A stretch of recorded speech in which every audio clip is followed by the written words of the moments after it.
할렐루야. 네, 오늘도 주님의 사랑과 은혜가 저와 사랑하는 성도 여러분들에게 흘러넘치기를 예수님의 이름으로 축복합니다. 네, 금요일은요, 세우는 자와 허무는 자라는 말씀의 제목으로 함께 하나님의 말씀을 나누고자 합니다. 새해가 되었고요. 새해가 되면 많은 분들이 고민을 하고 계획을 세웁니다. 성도 여러분들은 어떤 계획들을 세웠는지 잘 모르겠습니다. 세상적인 사람들은요, 금연을 할지, 술을 끊을지, 기타 등등 여러 가지 사업을 확장을 할지 그런 계획을 세워 나아가는데요. 사랑하는 성도 여러분들은 어떠한 계획들을 세우셨고 또 어떠한 것들을 그렇게 허물면서 나아가고 계십니까? 오늘 고민을 하면서요, 우리가 이제 새해가 됐는데 하나님의 것을 세워 나가는 그러한 은혜와 능력이 우리 사랑하는 성도 여러분에게 그리고 저에게 있었으면 좋겠다라는 생각해서 이렇게 오늘 본문을 가지고 와봤습니다.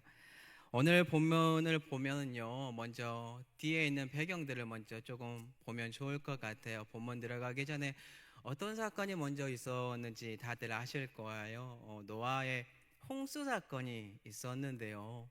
하나님의 사람 노아라는 사람을 통하여 방주를 만들게 하였고, 모든 사람들이 그 방주를 보고 깨달았지만 안타깝게도 그 방주에 올라탄 사람은 노아 가족과 동물들 뿐이죠. 그래서 모든 악이 다 멸하여진 것 같아요. 악이 다 사라진 것 같아요.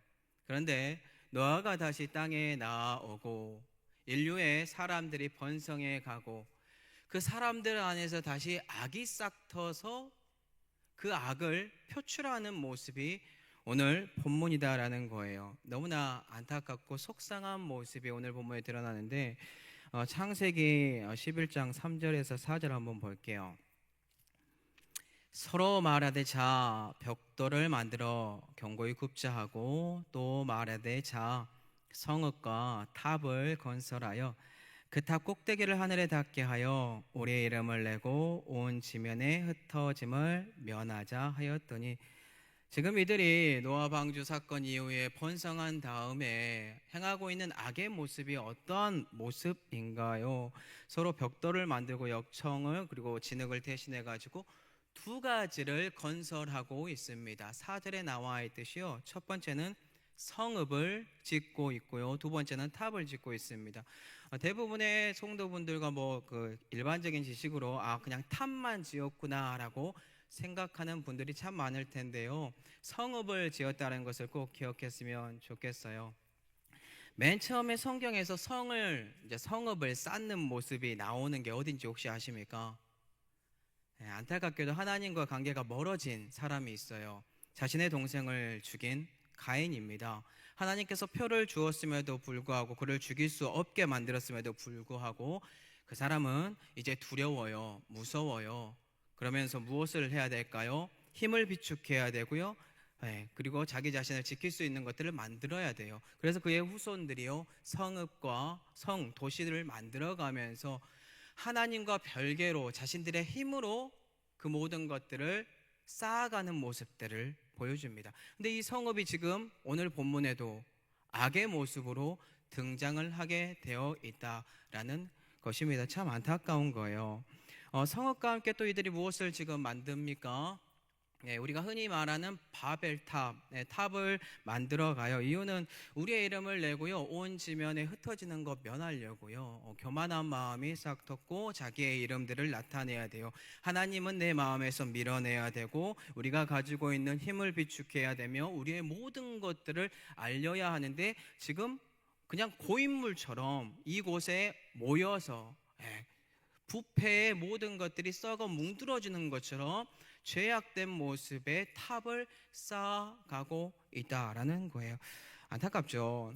속상함이 계속해서 나오는데, 자, 그러면 이것을 쌓아가는 이유, 아까도 보았듯이 이 사람들에게 있어서 죄악된 모습이 드러날 수밖에 없고 자기들의 것들을 드러내는데, 창세기 11장 4절 한 번만 더 볼게요. 이들이 지금 이 탑을 쌓는 이유, 그 탑 꼭대기를 하늘에 닿게 하여 우리 이름을 내고 온 지면에 흩어짐을 면하기 위해서입니다. 하나님 높임 받게 하는 것이 아니고요, 하나님을 의지하는 것도 아니고요. 하나님이라는 존재에서 이제 멀어져서 자기 자신들의 모든 것들을 하나로 뭉쳐서 세워가는 겁니다. 자, 그러면 가장 크게 이 모습이 하나님의 것과 어느 것이 충돌을 하게 되는 것일까요? 기본적으로 우리가 중심이 달라졌다, 교만하다, 기타 등등 자기의 것들을 나타낸다라고 하지만 가장 큰 거는요, 하나님의 말씀과 충돌하게 되어 있습니다. 하나님께서 허락하신 말씀이 있는데 그 말씀의 모습 속에 노아라는 사람을 통해 새롭게 모든 것들이 형성이 되면 참 좋은데 그게 사라져 버렸어요. 자, 그러면 이 귀하고 복된 말씀, 충돌하는 말씀이 어디 나오냐면요, 창세기 1장 28절입니다. 한번 볼게요. 하나님이 그들에게 복을 주시며 하나님이 그들에게 이르시되 생육하고 번성하여 땅에 충만하라, 땅을 정복하라, 그리고 다스리라라고 나오는데 지금 현재 땅에 충만해야 해요. 온 천하 땅 끝까지 계속해서 하나님의 나라와 통치와 다스림이 있는 그 모든 하나님의 말씀의 충만함이 사람을 통해서 퍼져야 하는데 이들이 퍼지지 않고 한 곳에 모여서 악을 쌓고 있다라는 거예요.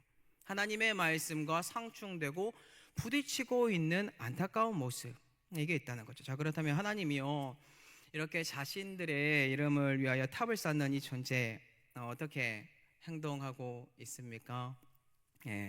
자신의 말씀을 이루기 위하여 즉 사람들이 생육하고 번성할 수 있도록 이 교만한 탑을 꺾어요. 하나님께서 이것을 허무는 것은요, 하나님의 것을 세우는 겁니다. 이 사람들이 지금 현재 세우는 것은 자기들 것을 세우는 것 같지만 하나님의 것을 역설적으로 허물고 있다라는 것입니다. 자, 근데 이게 어떻게 벌어졌어요? 하나의 언어이기 때문에 이러한 모습들이 벌어졌다라는 것을 우리는 아주 쉽게 알 수 있어요. 자, 그러면 기본적으로요, 이거를 우리의 삶에 적용을 했을 때 우리 세상 사람들과 우리들은 도대체 어떤 것들을, 이 탑들을 세워가고 있을까요? 가장 쉽게 접근할 수 있는 게 뉴스, 드라마, 우리가 주위에 바라볼 수 있는 것들, 매개체들을 통해서 우리는 가장 쉬운 것들을 접하게 됩니다. 세상 사람들이 세우는 것은요, 물질이에요. 물질 만능주의겠죠. 부동산, 가상화폐, 코인, 그리고 그들이 원하는 것을 통해서 어떤 것들을 하나하나 차근차근 자기의 만족을 추구하기 위해, 그리고 자기의 명성을 추구하기 위해 이런 것들을 쌓아갑니다. 그리고 오늘날에는 맛집을 탐방하고요, 여러 군데 해외여행을 가면서 계속해서 이러한 문화와 모습이 마치 내가 참 잘 사는 것처럼, 정말로 승리한 것처럼 주위 사람들에게 보여주게 되어 있습니다. 보여주기죠, 보여주기. 그렇다면 크리스찬들은 어떠할까요? 오늘날 크리스찬들과 저희 지금 앞에 계신 선배님들의 그 시대가 참 많이 달라진 것 같아요. 과거에는요, 교회에 주일이 되면 가게 문을 닫고 교회에 왔어요. 그런데 오늘날 같은 경우는요, 가게 문 닫으라고 하는 말은 아닙니다. 그런데 예배 드리는 것은 고사하고 그냥 교회를 오지 않고 장사를 해요. 그리고 교회는 듬성듬성 나오게 됩니다. 가게라는 탑을 쌓았어요. 왜냐하면 먹고 사는 문제가 달려 있어서 여기에 그냥 잡혀 사는 거예요. 속상한 거죠. 주일학교 같은 경우는요, 참 과거에 감사했던 게 뭐냐면요, 선배님들에게 정말 고마운 것은 휴가를요, 주일학교, 여름 성경학교나 겨울 성경학교 하면 거기 맞춰서 휴가를 냅니다. 정말 너무나 감사한 헌신이죠. 근데 오늘날에는요, 교사하기도 싫어하고 교회 봉사하기도 싫어하고 그냥 교회 출석만 하는 것을 원하는 성도들이 있다라는 거예요. 참 안타까워요. 학생들은 어떤 것들을 쌓아갑니까? 참 신기하게 고3만 되면은 교회 안 와요. 그리고 다 허용이 되는 것 같아요. 공부해라. 그리고 1년 동안은 봐줄게. 그리고 좋은 대학에 가라. 그런 탑들을 쌓아가고 공부를 쌓아가요. 그러면서 가정에서 예배 드렸다라고 하지만 정확하게 예배 드렸는지 모르겠어요. 공부에 치여 있고 그러한 탑을 쌓아가고 있는 그 모습 속에서 그가 대학에 가고 부모님들은 괜찮아, 대학교 가서 교회 가면 되잖아. 참 안타까운 모습인 것 같아요. 교회 안은 어떠할까요? 교회 안에서는요, 프로그램들을 계속해서 세워야 하고요. 그리고 각종 카페와 놀이 문화들을 만들어야 합니다. 이유가 뭔지 압니까? 우리 이제 아이들을 출산을 하잖아요. 아이들 출산하면 이 아이들을 그냥 교회, 어차피 신앙생활 할 거 교회에 잘 구축되어 있는 신축이나 잘 되어 있는 곳, 이왕이면 더 좋은 곳 가서 혜택 받으면서 신앙생활 하자. 그런 것들을 우리 주위에서 아주 쉽게 그러한 탑들을 쌓아가고 있다는 걸 보게 된다는 거예요. 중심이 흐트러진 거죠. 하나님 안에서 하나님을 바라보는 것이 아니라 이제 세상이라는 문화가 나를 가지고 가고, 우리도 모르는 사이에 세상이라는 탑을 하나하나 쌓아가면서 우리의 마음이 교만해지고 있습니다. 언제 이러한 바벨탑이 우리의 삶과 교회에 들어온 걸까요? 그러면 이러한 삶에 있는 우리 어떻게 해야 이러한 탑에서, 이러한 교만함에서, 이러한 악에서, 그리고 온 하나님의 땅에 충만해야 되는데 이러지 못하는 모습에서 벗어날 수 있을까요? 그 답이 오늘 본문에 있더라고요. 창세기 11장 9절 한번 볼게요. 이게 답인데요. 그러므로 그 이름을 바벨이라 하니 이는 여호와께서 거기서 온 땅의 언어를 혼잡하게 하셨음이니라. 여호와께서 거기서 그들을 온 지면에 흩으셨더라. 이게 답이라고 와 닿으십니까? 우리는요, 하나님을 위해서 무언가를 세우다가 나의 정욕과 나의 모든 것들을 세워가기 시작합니다. 그리고 그 안에서요, 하나님께서 개입하심으로 여러분들에게 혼잡하게 해요. 왜냐하면 여러분들에게 그 모든 것을 개입하지 않고 흔들지 않고 그것을 허물지 않으면 여러분들은 그것들이 잘못된지는 모르고 그 길을 걸어가기 때문이에요. 한 가지 예를 한번 드려보도록 할게요. 예전에 한번 사례를 든 적이 있는데 제 사례입니다. 제가 신대원에 이제 들어가게 됐어요. 그리고 이제 계절학기 맨 처음에 학기 시작하기 전에요, 히브리어 헬라어를 이제 공부를 하고 시험을 본 시기가 다가왔습니다. 참 감사한 것은 시험 공부를 하려고 하는데 머리가 너무나 혼잡해요. 제가 암기를 그래도 좀 잘하거든요. 하나님이 저를 그냥 괴롭히는 것 같다는 생각이 들어서 기도를 했습니다. 그래서 우선순위를 바꿨어요. 예배를 드렸습니다. 예배 드리고 하나님 안에서 이제 공부를 했어요. 머리가 맑아졌습니다. 하나님은 그냥 개입하신 거예요. 예전 과거에는 너의 신앙의 기본적인 기초적인 거 있으니까 괜찮았는데 지금은 이제 신대원에 와서 첫 발을 내딛는 첫 수업이고 첫 이제 모든 것들을 열어가는 그 과정에 우선순위를 바꿔야 되는 거예요. 저에 있는 모든 것을 내가 할 수 있는 영역이었다라고 생각했던 것부터 허무시는 겁니다. 그래서 여러분들에게도 하나님의 혼잡함이 있어야 합니다. 그래야 여러분들은 하나님의 것을 세워 나아갈 수 있습니다. 또 일반적인 간증들 한번 볼까요? 성도 여러분들 주위에 참 많이 들었을 거라고 저도 봅니다. 뭐 일반적인 사업을 하거나 뭐 은시점 기타 등등 여러 가지 하고 있어요, 성도 여러분들이. 그런데 성도 여러분들의 사업에 부도나 아니면 어려움이나 아픔이 찾아와요. 교회 생활을 잘 안 하고 있었어요. 그때 어떻게 합니까? 이거 하나님의 해초리구나라고 생각이 들어서 그분들이 교회에 왔대요. 새벽 예배부터 모든 예배를 참석하고 그냥 엎드렸대요. 죽은 듯이 금식도 하고. 그래서 그 모든 문제가 풀렸다라는 간증들 많이 듣지 않으셨습니까? 저는 어려서부터 참 많이 들었던 것 같아요.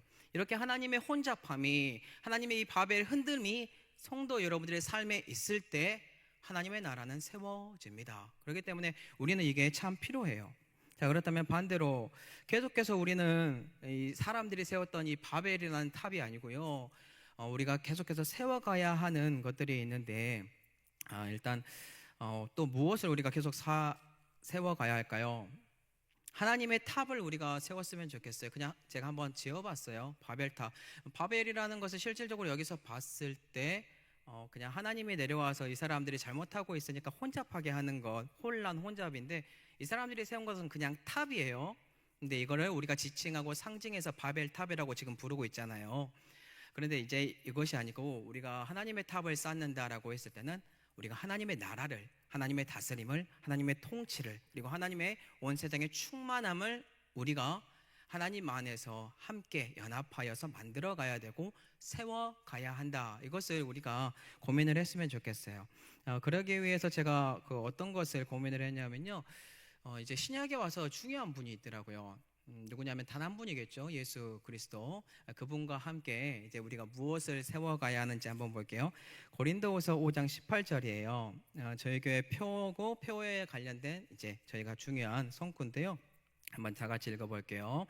모든 것이 하나님께로서 났으며 그가 그리스도로 말미암아 우리를 자기와 화목하게 하시고 또 우리에게 화목하게 하는 직분을 주셨으니 아멘. 올해 우리 교회 표 무엇인지 다 아시지요? 하나님과 세상과 이제 화목하는 이제 공동체를 만들어 가야 합니다. 하나님의 나라와 다스림의 통치가 있는 것을 만들기 위해서 가장 중요한 분이 누굽니까? 예수 그리스도.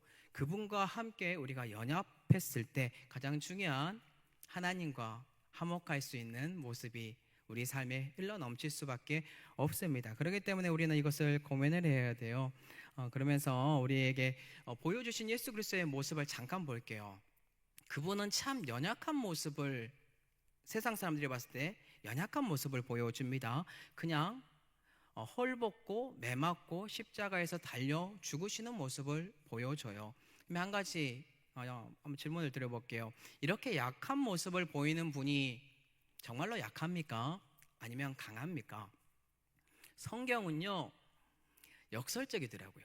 약해 보이는데 가장 강하더라고요. 바벨탑이라는 성을 쌓았으니까 성이 무너진 거 한 가지 예를 들어볼게요. 여리고성 무너진 거 다 아시죠? 여리고성 주위를 믿음의 사람들이 그냥 돌아요. 6일째 동안 한 바퀴씩 그냥 돌아요. 7째 날은 그냥 7바퀴 돌고 소리쳐요. 주위에 있는 사람들이 봤을 때 얼마나 연약해 보입니까? 모세 같은 경우는 어때요? 하나님이 지도자라고 해서 하나님이 함께함으로 바로 왕에게 보내요.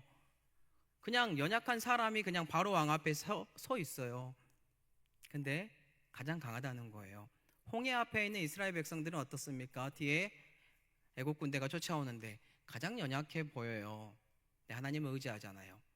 그러면 사자굴에 빠진 다니엘은요, 우리 성도 여러분들은 이미 믿음이 있기 때문에 그 사람은 괜찮다라고 생각하는데 충격적인 사건들이에요. 다 연약합니다. 가장 연약해요.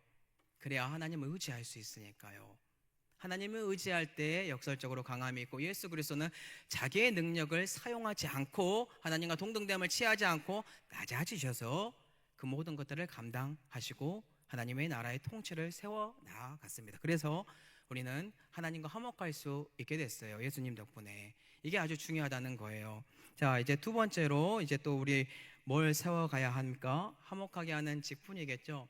성도 여러분들의 삶에 예수 그리스도와 함께 죽었고 부활하였고 주와 함께 성령의 은혜 가운데 살아가는 사람에게 어떠한 향기가 나야 되냐면 그리스도의 향기가 나야 되는데, 세상 사람들에게 나아가서 악취가 난다라는 말들이 들리면 어떻게 될까요? 그거는 하나님의 나라를 허무는 안타까운 상황들이 펼쳐지게 됩니다. 그렇기 때문에 성도 여러분들의 삶과 그리고 말, 기타 등등 모든 것들을 고민하고 계속해서 우리는 하나님과 세상이 화목할 수 있는 그 공동체를 만들기 위해서 고민을 해야 합니다. 자, 그리고 오늘 본문에서 또 끄집어내면 우리는 또 무엇을 세워 나아가야 하는지 아십니까? 그것은요, 하나님께서 원하는 말을 우리가 세워 나아가야 할 줄로 믿습니다. 창세기 11장 9절이랑요 사도행전 2장 11절을 한번 다 같이 읽어보도록 할게요. 그러므로 그 이름을 바벨이라 하니 이는 여호와께서 거기서 온 땅을 언어를 혼잡하게 하셨음이니라. 그레데인과 아라비아인들이라 우리가 다 우리의 각 언어로 하나님의 큰 일을 말함을 듣는도다 하고, 자, 창세기를 보면 자연스럽게 한 가지 언어로 지금 이 사람들이 행했던 모습이 있어요. 그래서 잘못된 모습 속에서 하나님이 혼잡하게 하였고 허물었고 하나님의 것을 다시 세워서 하나님의 충만함이 퍼질 수 있도록, 그 다음에는 아브라함을 통해서 주의 복을, 주의 나라를, 주의 백성들을 계속해서 만들어 갔습니다. 그리고 사도행전에는요 똑같은 말인데 어떠한 말인가요? 네, 다른 말이겠죠. 하나님께서 원하는 이 아름다움 속에서 큰 일, 하나님의 복음, 예수 그리스도에 대한 것들을 주위에 전할 수 있게 했어요. 그러면 사랑하는 성도 여러분들에게 한번 질문을 해볼게요. 사탄이 좋아하는 말이 어떠한 말들이 있을까요? 허무는 말입니다. 허무는 말. 남 정죄하고 판단하고 계속해서 허물어가는 말들을 사단은 참 좋아하고요. 하나님께서 좋아하는 말들은 그 사람의 허물을 덮어주고 세워주고 그 사람과 함께 동역하는 그러한 모습들의 말들을 좋아합니다. 그러면 한 가지 예를 들어볼까요? 성도 여러분들의 삶 속에 막 직장인들이라면요, 사무실에 계속해서 불평불만하고 여러분들을 깎아내리는 사람이, 그리고 그 사람이 여러분보다 더 높은 사람에 있는 직급이 있는데 그 사람이 들어왔다, 사무실 안으로 들어왔다. 분위기 어때요? 분위기 자체가 싸해지고요. 그 모습들이 주위에 있는 사람들에게 퍼지게 되고 어느 순간 저도 불평불만하는 사람으로 바뀝니다. 근데 그와 반대로 선한 영향력을 끼치고 옳은 말을 하면서 남에게 기쁨을 더하는 사람이 있다. 그 사람이 사무실에 들어오면 그 자체로 그냥 사무실에 환해져요. 감사해요. 그리고 나의 고민을 털어놓고 싶어 해요. 그러면 우리는 무엇을 해야 하는지 답이 너무 쉬워졌죠. 하나님의 언어, 하나님의 말로서 하나님의 것을 세워가는 사람들이 돼야 한다라는 거예요. 왜냐면요, 말에는요 그 사람의 정신이 담겨 있고요, 상대방을 대하는 태도가 담겨 있고요, 더 깊이 들어가면 그 사람의 내면의 건강 상태까지 알 수 있고요, 또 그 사람 마음 안에 존재하는 세상, 진짜 그 사람 마음 안에 있는 세상까지 우리가 파악할 수 있기 때문입니다. 지금 바벨탑 쌓고 있는 이 존재들, 이 사람들의 말과 정신의 상태는 어떠한 상태인가요? 자기들은 지금 정확하다, 올바르게 알고 있다, 내 정신 상태는 좋다라고 생각하는데 혼미한 상태입니다. 사단이 원하는 모습으로 하나님의 말씀에 방귀를 들고 자기들의 교만한 모습으로 그것을 세워가는 혼미한 사람들이에요. 근데 그 사람들은 혼미한지 몰라요. 자, 그렇다면 신약에 와서 세워진 말, 여기 이제 성령의 충만함 속에 하나님의 이 큰 뜻, 이 말들을 이어가는 사람들의 정신 어떻습니까? 혼미했던 존재들에게 성령이 임하게 되고 성령의 충만함 속에 하나님의 말씀이 해석이 되어지고 예수 그리스도를 주위 사람들에게 전하기 위하여 자신의 몸과 행동 모든 것들을 쳐서 복종시키는, 십자가를 짊어진 사람으로서 살아갑니다. 그러한 언어들을, 그러한 말을, 그러한 정신과 그러한 세상을 그들이 보여준다라는 것입니다. 자, 한번 사도행전 2장 4절 볼게요. 이 사람들이 어떤 말을 했는지. 그들이 다 성령의 충만함을 받고 성령이 말하게 하심을 따라 다른 언어들로 말하기를 시작하니라. 이 말은 결국 하나님의 큰 일을 말한 건데, 하나님의 나라를 세워가는 일이죠. 하나님의 큰 일 무엇입니까? 예수 그리스도가 우리를 위하여 이 땅에 오셨고 우리의 죄를 사하여 주셨고 유대인들이 그 예수 그리스도를 죽였으며, 베드로가 설교한 그 내용 속에서 그가 이제 죽고 부활하여 승천하여 하나님의 우편에 앉아 있고 성령을 우리에게 보여주었고 부어 주었고 이제 이 복음을 전해야 되는 삶, 이게 하나님의 큰 일이잖아요. 그런데 모든 사람이 각자 다른 언어 가운데 동일한 것을 전하기 시작합니다. 하나님의 것을 전하는 거예요. 인간의 언어 속에서 자기의 욕심을 채우기 위한 언어로 모든 것들을 세워갔다면, 이제 하나님의 사람들이 하나님의 뜻하심 속에 성령의 충만함 속에 하나님의 나라의 통치와 모든 것들을 세워가는 것, 이게 우리의 삶 속에 적용이 되어야 합니다. 이것은요 하나님 나라를 세워나가는 아주 중요한 모습이에요. 그리고 이 모습은요 예수 그리스도를 통하여 온 천하에, 그리고 성령 하나님을 통하여 제자들을 통하여 계속 퍼지고 있는데, 이것 또한 이미와 아직의 개념처럼 우리에게 다가오는 것 같아요. 예수 그리스도가요 지금 온 땅에 충만함 속에 퍼져 있거든요, 성령 하나님과 함께. 근데 거기에는 또 무엇이 있냐면요, 이미 교회를 만드셨고 이미 교회의 충만함으로 하나님께서 역사하셨는데, 오늘날 제자들과 우리들을 통하여 계속해서 재림하시기 전까지 이것을 만들어 간다라는 거예요. 한번 볼게요. 제가 뭘 전하고자 하는지 보여드릴게요. 창세기 1장 28절이랑 에베소서 1장 22절에서 23절 한번 볼게요. 하나님이 그들에게 복을 주시며 하나님이 그들에게 이르시되 생육하고 번성하여 땅에 충만하라, 땅을 정복하라, 바다의 물고기와 하늘의 새와 땅에 움직이는 모든 생물을 다스리라 하시니라. 또 만물을 그의 발 아래 복종하게 하시고 그를 만물 위에 교회의 머리로 삼으셨느니라. 교회는 그의 몸이니 만물 안에서 만물을 충만하게 하시는 이의 충만함이니라. 지금 현재 바벨탑을 허무시고 하나님께서 다시 만드시고자 하는 게 무엇입니까? 창세기에 허락하신 하나님의 말씀 명령이에요. 온 땅에 충만해야 되고요, 정복해야 되고요, 다스려야 되는데 에베소서 보니까 어떻습니까? 모든 만물이 예수 그리스도의 머리를 숙여요. 그리고 예수 그리스도는 교회의 머리고요, 교회의 몸이신데 하나님의 통치가 예수 그리스도를 통하여 이루어졌습니다. 하나님의 다스림이, 하나님의 충만함이 지금 현재 어떻게 나와 있어요? 교회를 통해 만물 안에서 만물에 충만하게 하시는 이의 충만함으로 말미암아 퍼져 있습니다. 그리고 오늘날 우리는 그의 몸이 되었고 교회가 되었고 그의 다스림을 받고 있으며 그의 다스림 속에 주위에 있는 모든 사람들에게 하나님의 충만함을 전하는 역할을 해야 되고 하나님의 나라를 세워가는 존재로서 나아가야 합니다. 이것을 하나님께서는 멈추지 않고 계속해서 역사하고 있고 세워나가고 있다라는 것입니다.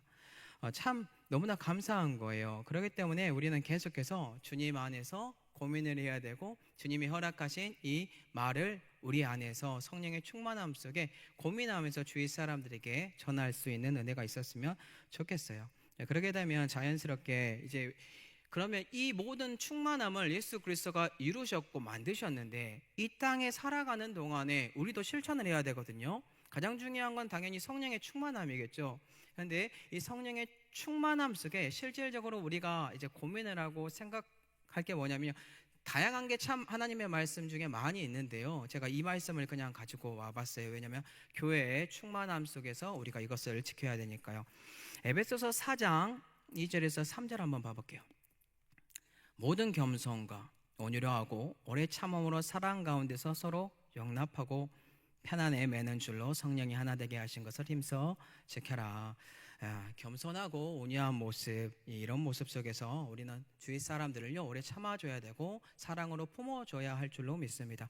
그리고 이 편안을 지키기 위해서 성령 하나님께서 하나 되게 하신 이 모든 것들을 지켜 나아갔으면 좋겠어요. 왜냐하면 하나님께서 주고자 하는 것은요 허무는 것이 아니라 주의 나라의 확장이고 다스림이고 통치인데 하나님의 나라가 임하는 것, 하나님의 나라를 세워가는 것을 원하고 있기 때문입니다. 오늘 보면 안타깝게도 사람이 자기들이 원하는 나라, 자기들이 원하는 탑, 자기들이 원하는 성읍을 쌓아가면서 만들어갔지만 하나님은 이것을 허무시고 다시 기회를 주셨습니다. 그 기회가 우리에게 다가왔고 우리는 그 모습 속에서 걸어가고 있습니다. 말씀을 맺도록 하겠습니다. 오늘 본문에서요 세우는 자는 인간인 것처럼 보입니다. 왜냐하면 탑을 쌓고 성읍을 쌓아갔으니까요. 그런데 실질적으로 세우고 있는 분은요 하나님이십니다. 그 탑을 허무심으로 말미암아 하나님의 나라를 다시 세우시고 우리에게 기회를 주시며 우리의 언어가 어떠한 말을 해야 하는지 알려주고 있으며 거기서 멈추는 것이 아니라 창세기 1장 28절에 알려주신 것처럼 성도 여러분들을 통해 땅에 충만할 수 있도록 이미 기회를 주셨고 허락하셨습니다. 그것은 무엇이냐면 예수 그리스도를 통하여서요. 예수 그리스도가 여러분들의 머리가 되었고 여러분들은 예수 그리스도의 교회의 몸인 우리도 교회가 되어 함께 성령의 충만한 은혜와 능력 속에서 각각 있는 장소에서 충만함으로 온 땅에 퍼지고 있고 하나님의 다스림의 통치가 임하고 있습니다. 이것을 기억한다면 우리는 올해 우리가 함께 추구하고자 하는 하나님과 세상에 이제 화목하게 하는 공동체 어떻게 세워가야 하는지 아주 쉽게 알 수 있을 것 같습니다. 성도 여러분들의 말을 조심하시고 행동을 조심하시고 서로 용납해 주시며 성령님이 주시는 은혜와 능력 속에서 서로 평안의 사랑으로 함께 만들어가는 은혜와 능력이 저와 성도 여러분들에게 흘러넘치기를 예수님의 이름으로 축복합니다.